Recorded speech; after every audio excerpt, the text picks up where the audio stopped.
What's going on, fellow A-plussers? It is I, your host, Adam Perez, back once again with a brand new episode review as we're set to get into episode number 2 of Gotham Knights that went ahead and dropped Tuesday evening. We're going to be going ahead and breaking down this particular episode for you as we continue along with this brand new DC television series on the CW. Listen, episode 1 definitely exceeded my expectations, I should certainly say. I definitely went into this series not with a lot of anticipation or excitement, just kind of, I hope this isn't a terrible car crash I'm about to witness. But episode 1 turned out not too bad. Definitely something that has piqued my interest, something that I'm certainly looking forward to seeing how the rest of this season turns out.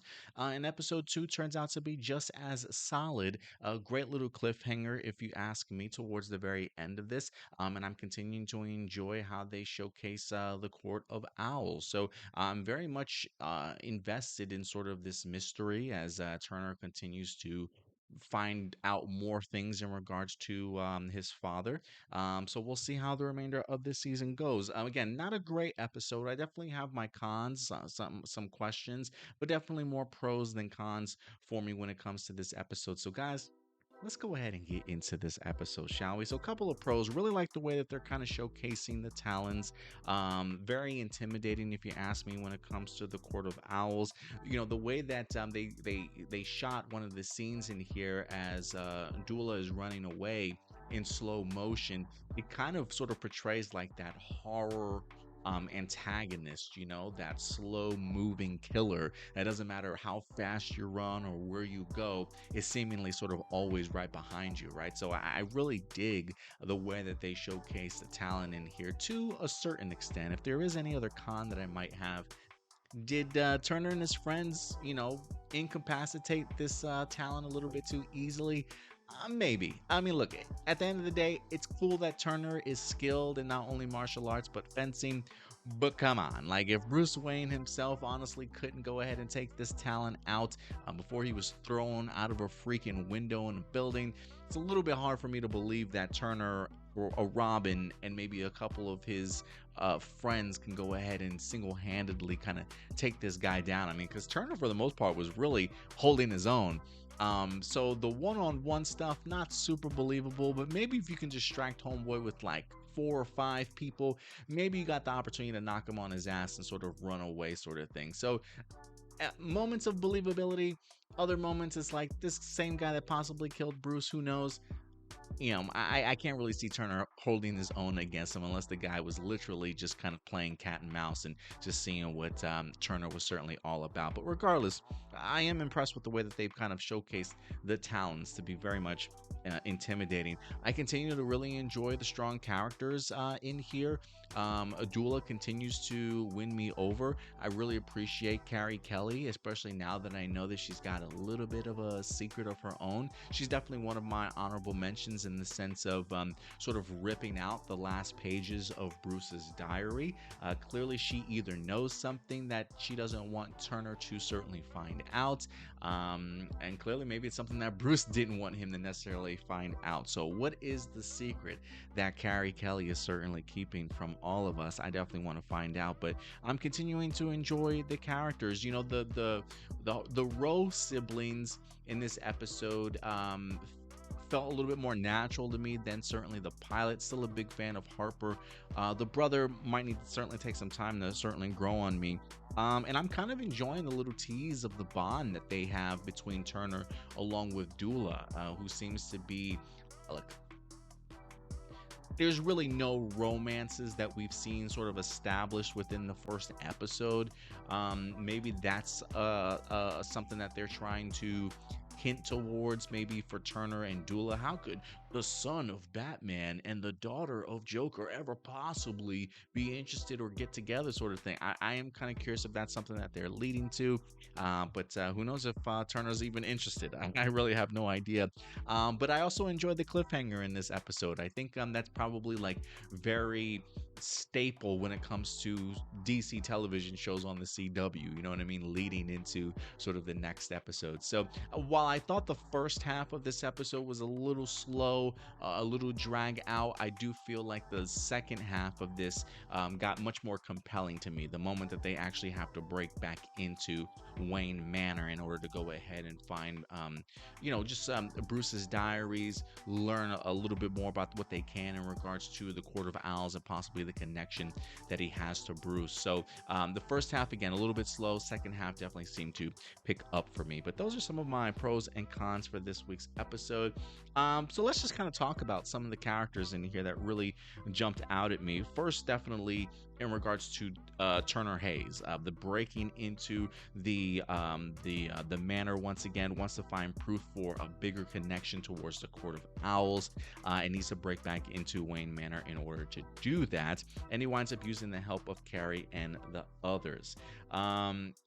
If anything, when it comes to this, what else did I put in my notes? I do find it interesting that Bruce, according to the journal here, believes that the Court of Owls orchestrated not only his parents' death, but the idea that they've been sort of hunting down Waynes for centuries. This does make me really eager for us to maybe get some flashback sequences to Gotham, maybe in a previous period piece in a different time period, maybe to eventually see more of the inner workings of the Court of Owls, or maybe even, past Waynes and maybe some of the Court of Owls situations that they found themselves in. I'm really hoping that it lends to maybe some flashback sequences, or to learn a little bit more about the history of Gotham. I think that would be pretty great also. But it also kind of in turn, the idea of seeing that some of the pieces of his journal was missing, the idea of what sort of secrets are in there. If I had to speculate, and again, this is just pure speculation on my part, I think the last page says he didn't want Turner to find out, or whatever the case may be, and also to go along with the idea that Turner even questions the idea of why Bruce taught him martial arts and fencing, right? He's mentioned something along the lines of he wanted to become a hockey player. He was interested in hockey, but his dad, in regards to Bruce, either took him out of that or gave him other interests, right? Again, teasing at the idea that, hey, maybe he was prepping you to at one point in time be the next Batman, and maybe take up his mantle if anything certainly happened to him. So they're definitely teasing that idea. But I also kind of wonder if his connection is to the Court of Owls, and I mean by Turner Hayes. The fact that he was adopted, it makes me wonder exactly what and who his parents certainly were before Bruce wound up adopting him. Was his parents part of the Court of Owls? Did Bruce bring him sort of under his wing in an attempt to save him from the Court of Owls, or knowing what his life could have been potentially, maybe as a future Talon, and maybe he wanted to prepare him for perhaps a moment like this. And so if I had to guess, and just again, that's just me speculating as to the secret that Bruce has from Turner, I wouldn't be surprised if Turner's parents were part of the Court of Owls, and maybe they feel some type of way, or have learned that Bruce Wayne has taken Turner under his wing and who he truly sort of belongs to. I think that would probably be enough animosity to go ahead and kill somebody like Bruce Wayne, you know what I mean? If that's in fact sort of the bigger picture that we're kind of getting here. So I find it pretty intriguing if that's the direction that they're going to go. But I definitely do feel like there's certainly a lot more to this mystery about who Turner Hayes is, along with his past, and why Bruce certainly is doing what he's doing.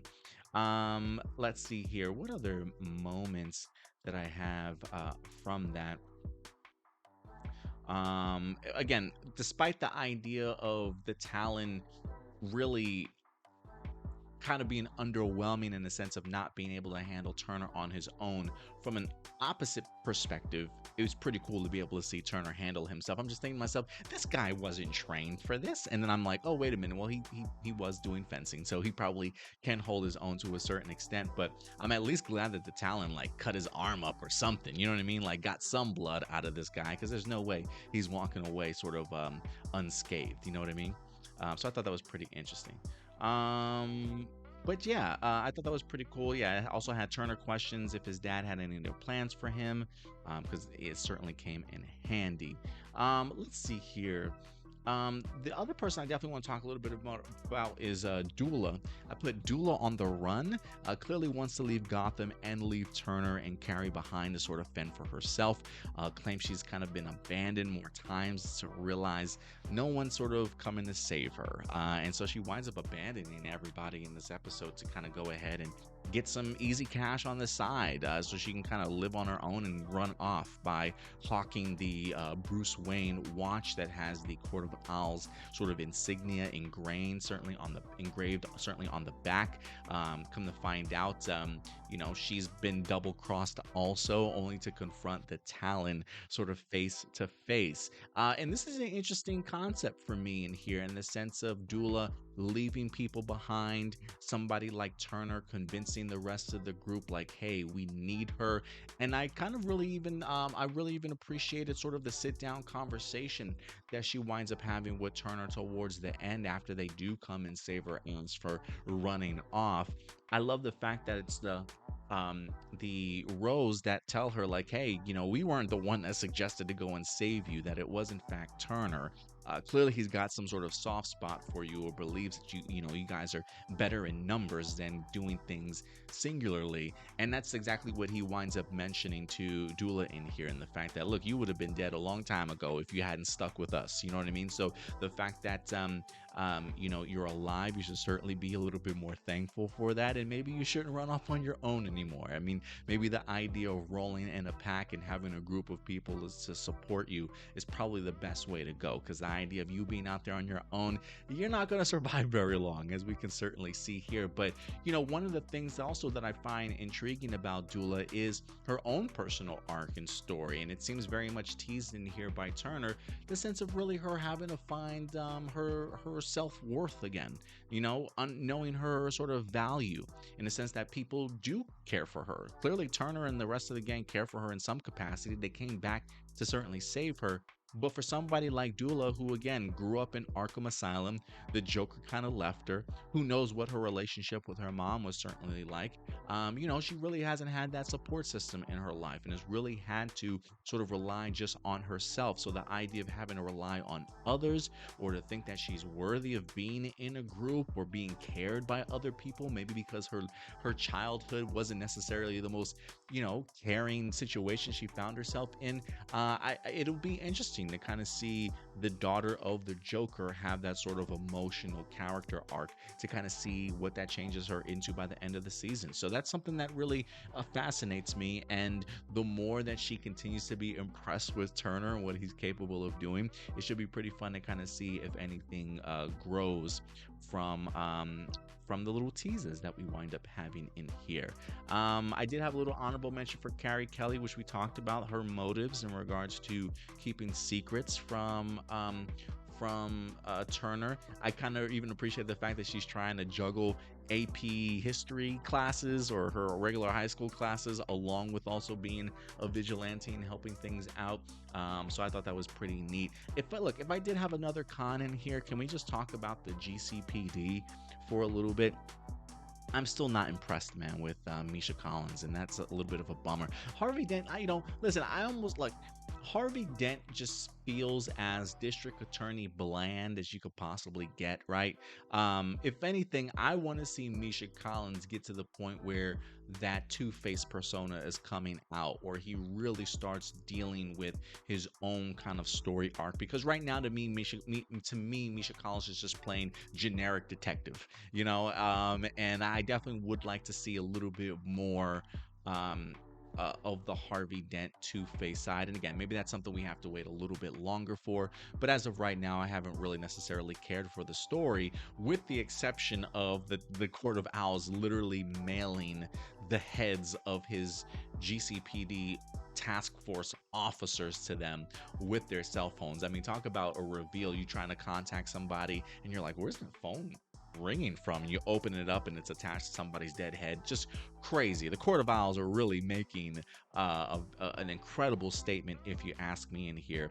But again, I'm just not necessarily the biggest fan of the Harvey Dent character being played by Misha Collins. And I don't know if that's just me or what you guys think, but certainly go ahead and let me know. And again, for me, the other con on this aspect is the Stephanie being brought in to be sort of questioned. I guess for me, I'm kind of confused in the sense that, they bring Stephanie in to ask whether or not she had a part in helping Turner, break into the banks to kind of figure out where the fraud or the hijacking was coming from that set him up, right?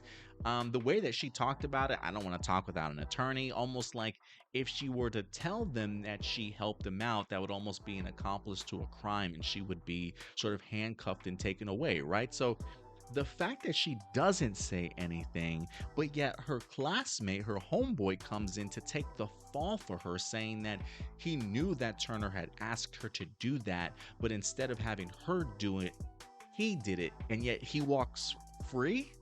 Right? So like what the hell was Stephanie even worried about the entire time? If she should have literally just admitted like, yeah, I helped him out because he's innocent and I went into the banks to see who was trying to do all this fraud and hijacking and things like that. Like I'm under the assumption if he said and confessed to what he did, which he technically didn't do, why didn't they arrest Homeboy?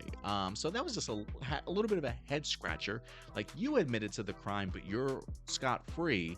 Yet they literally grilled Stephanie like, if you admit to their crime, we're gonna arrest your ass type of thing. It just didn't make any sense to me.